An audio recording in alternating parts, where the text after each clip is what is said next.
update lang sa buhay ko.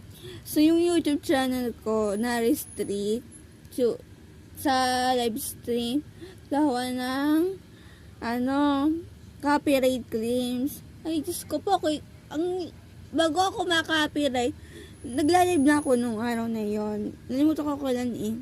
Basta this November lang. Kumakain lang ako, tahimik lang ako.